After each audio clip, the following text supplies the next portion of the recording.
Welcome back to Financial Crime Awareness Hub. I'm Majid. So today's topic is private banking. So private banking is generally built on discretion and trust, and that's exactly what makes it one of the highest risk areas in all of the banking. A high net worth client walks in, they get dedicated relationship manager, a culture of discretion, a culture of trust. It sounds like exactly what premium banking should feels like, right? So, but here's a question I want you to start with this video. So, why does that exact combination, high profitability, personal relationship, discretion, also make private banking one of the highest risk areas in the entire financial industry? By the end of this video, you will understand exactly why, and you will know the regulatory frameworks built specifically to control it. If you haven't subscribed to my channel, I appreciate doing so in order for you to receive the latest updates and the new videos which I'm going to upload related to financial crime concepts. Let's get into the details now. So, first thing, why is the private banking and what is private banking and wealth management? So, what exactly it is? It's a service. Okay? It's a service line that offers high net worth and ultra high net worth individuals personalized confidential banking, current accounts, investment portfolio management, estate planning, legacy services. Okay, so it often runs semi-autonomous from the rest of the bank. Its own culture, its own way of doing things, always exceptions, always. Okay, now the part that matters for us, the fee model. Private banking runs on asset under management, AUM.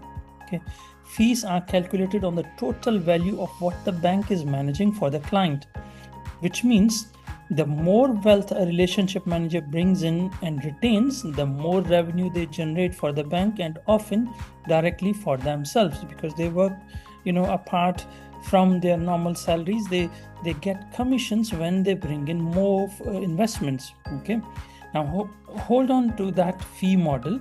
It's the key to understand everything else in this video. Let's map the actual mechanism, because this is not about one bad relationship manager making a bad call.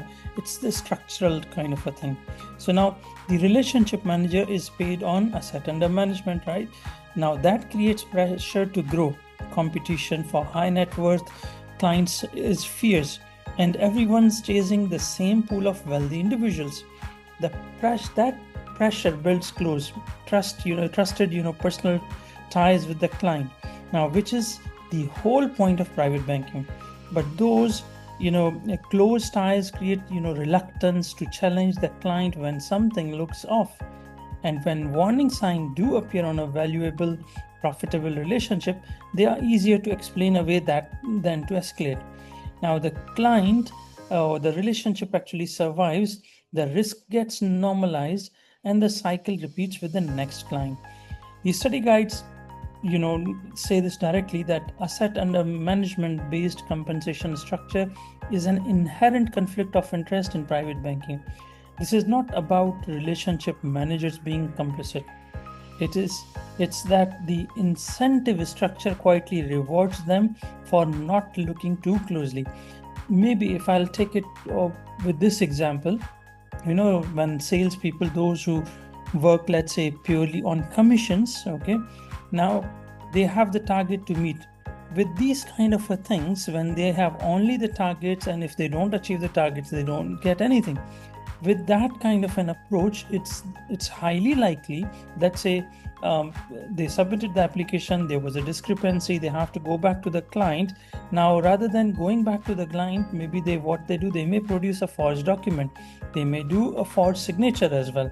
So this type of a pressure, that's actually difficult. Okay, and that creates the problems for us.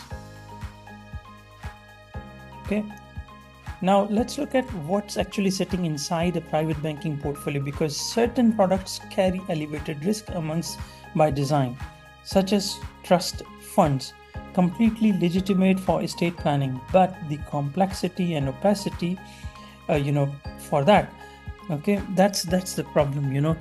The structure actually makes it genuinely difficult to trace the origin of funds, or identify who actually stands behind the trust. Okay, second thing, sovereign wealth funds, state-owned, cross-border by nature, and frequently touched by PEP in their management. That combination alone raises the risk profile. Then we have high value assets such as real estate, fine art, antiques, luxury goods, easy to move, easy to revalue, and a well-worn path for laundering illicit funds. Then we have cross-jurisdictional secured loans, like collateral held in one country, the loan issued from another. If that sounds familiar, it should. It's the exact same structure behind the loan back scheme what we have covered in our previous video. Private banking is precisely where that typology lives. Okay, now let's discuss the next thing. On top of this is the product risk. The compliance department has to weigh who the customer actually is. Okay, first thing is the complex ownership structures. So, private investment companies designed actually specifically to reduce transparency around who the real beneficial owner is. Wealth spread across multiple jurisdictions with no clear business justification. It's a classic tax evasion pattern. PEP status or a close association with the PEP, which sharply raises bribery and corruption. Then we have country risk, clients whose residence or operations sit in a jurisdiction with weak AML regulation, high corruption, or active sanctions exposure. This is why compliance department has to be empowered to push back, because on paper, every one of these clients looks exactly like what private banking was built to serve. Okay. Now, this is where this thing stops being theoretical and becomes something you can point to directly in a regulatory context. Okay. Now, in 2000, senior of financial crime compliance leaders from major global banks, Citi, HSBC, UBS, Deutsche, Goldman, and others, met at Chateau Wolfsberg in Switzerland, together with Transparency International. Their task was to write global AML guidelines for private banking before regulators had to step in and write them instead. That group became known as Wolfsberg. Okay, so that Wolfsberg group, and their very first publication was the Wolfsberg Anti-Money Laundering Principles for Private Banking. Okay, that came directly out of scandals involving high net worth clients and PEPs. Okay, the principles were then revised in 2002 and again in 2012, the current version. So developed in conjunction with the Basel Institute on Governance. This is the paper the industry itself, wrote specifically because private banking kept generating exactly the kind of risk we have been describing here. So what do the Wolfsberg principle actually require? 4 core client-facing provisions. 1, KYC, verify the client's identity and assess their risk profile before they are even onboarded. Enhanced due diligence, heightened scrutiny for higher risk customers, particularly PEPs. Source of wealth and source of funds. And notice this is 2 separate things. Source of wealth is how the client built their overall net worth. Source of funds is where this specific money came from for that particular transaction. Okay, both have to be investigated and documented. And ongoing monitoring, continuous reviews of transactions, not a one-time checking at the time of onboarding. Okay, so here's this line straight from the principle that I want you to remember. The bank will accept only clients whose source of wealth and funds can be reasonably established as legitimate, and that responsibility sits primarily with the private banker who supports and sponsors the client, not the compliance. The relationship manager, the person with the asset under management incentive, is the person Wolfsberg puts first in line for that particular responsibility. The control sitting behind the relationship manager. Now, here's the part Wolfsberg actually, principles that does not get talked much about. The governance layers sitting behind the relationship managers designed specifically to counter the conflict of interest we mapped earlier. First thing, senior management awareness. The bank periodically assess private banking risk, and that assessment goes up to senior and executive management. It's not left buried in one department. Okay. The exception and deviation procedure. This is one I want you to remember for the exam. And okay, anytime a relationship departs from the normal policy, it requires a documented risk assessment and sign off from the independent control function, not the relationship manager alone. Someone without an asset under management incentive has to approve. So senior management, somebody has to approve it. Okay. 5 years record retention on all AML related documents. Okay, longer if local law requires it, sometimes maybe 10 years somewhere. Okay. And mandatory annual training for client facing staff and compliance personnel, specifically on identifying and escalating unusual activity. Now this governance layer exists for one reason, because Wolfsberg's own drafters understood that trust and discretion left unchecked. That's exactly how private banking becomes a laundering channel. Okay. Now let's discuss now a real case, which was Swiss leaks in 2008. A former IT employee named Harvey left HSBC, Swiss private banking arm, actually carrying data on more than 100,000 clients' accounts across 200 countries worth more than $100 billion. When journalists finally analyzed the files in 2015, they found accounts connected to clients later linked to arms trafficking, corruption, and regimes under international sanctions. The investigations found something specific. The bank had failed to apply the exact controls Wolfsberg had written 15 years earlier. Weak source of wealth checks, a culture of discretion that prioritized the client relationship over the red flag sitting in front of them. HSBC Swiss private banking arm later paid a settlement exceeding $300 million. This is the incentive loop we mapped a few slides back, okay, playing out at one of the largest private banks in the world. Let's put things into a working scenario. Your relationship manager, let's say, for example, let's name it David, brings in a new client, okay, the adult son of a foreign government minister, personally referred by an existing top-tier client. He opens the account with the $12 million initial deposits, declared as a family business proceeds. David flags him as low risk. He points out to the referral and to how polished and professional the client comes across. Over the next 4 months, $40 million more flows in through 3 different private investment companies registered in 3 different offshore jurisdictions. When compliance asks for source of wealth documentation, David pushes back. He says the client is sensitive about paperwork and warns that pressing further could push a very profitable relationship to a competitor bank. Sounds familiar, right? This is the incentive loop, the PEP risk, and the complex ownership structure all sitting in one file. Let's relabel that same file with the terms you need for your exam. PEP exposure. So a government minister's family members count as a PEP by association, no matter how legitimate the referral looked. Then conflict of interest. David low risk rating and his pushback no documentation is the asset under management incentive loop, playing out in real time on a real file. Complex ownership, 3 private investment companies, 3 different offshore jurisdictions.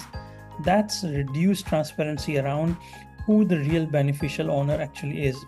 And source of wealth failure. So family businesses proceeds is an unverified claim that precisely what Wolfsberg requires the bank to substantiate before it ever accepts the client, not after $40 million has already moved in. Let's discuss now 6 red flags. 1. The relationship manager resists or delays escalating unusual activity on a valuable client. Number 2, source of wealth described vaguely, family business, inheritance with nothing to back up. Okay. Number 3, multiple private investment companies across several jurisdictions with no clear commercial reason for the structure. Number 4, the client is a PEP or closely tied to one and pushes back on standard due diligence.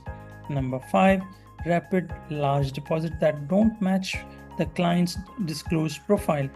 Number 6, client threatens to move their assets elsewhere. The movement compliance asks for more documentation.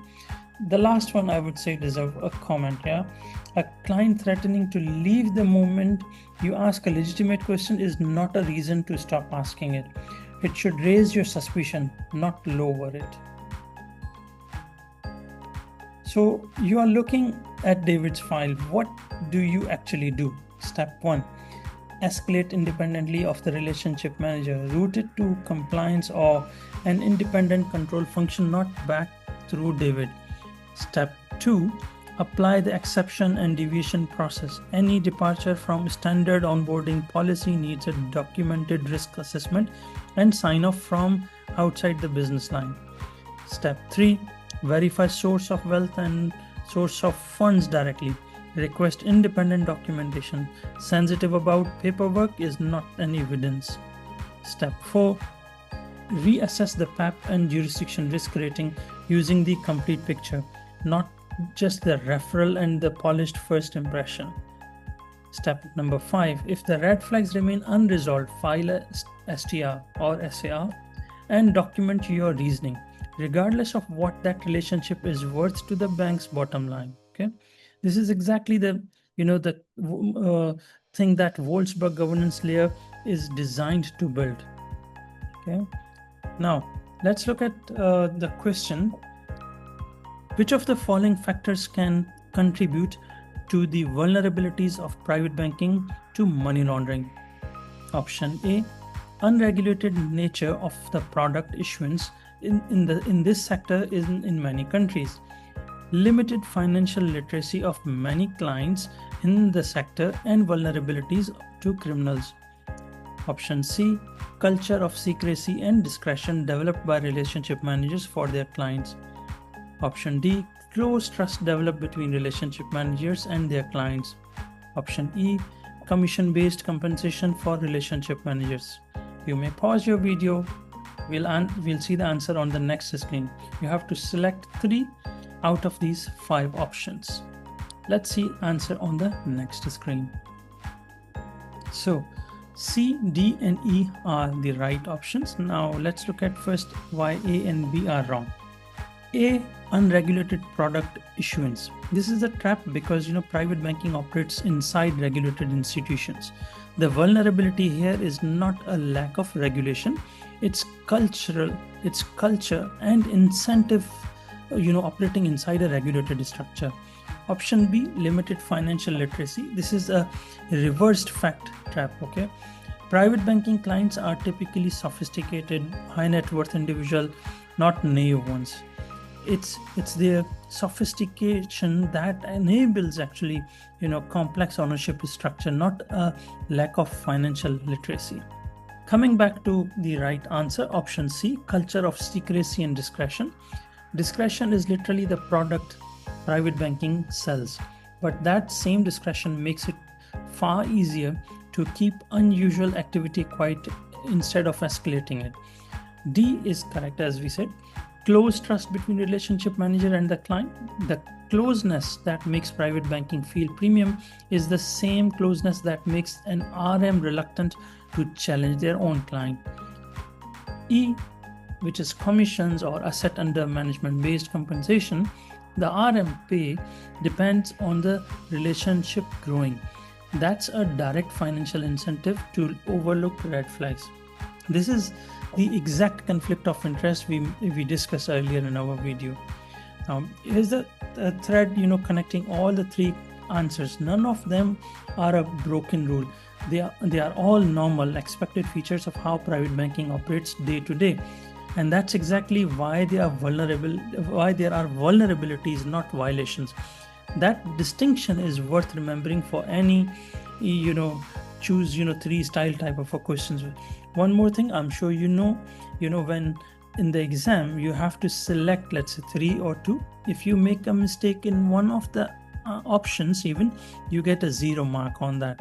Okay, so there is no partial correct kind of a thing in the exam.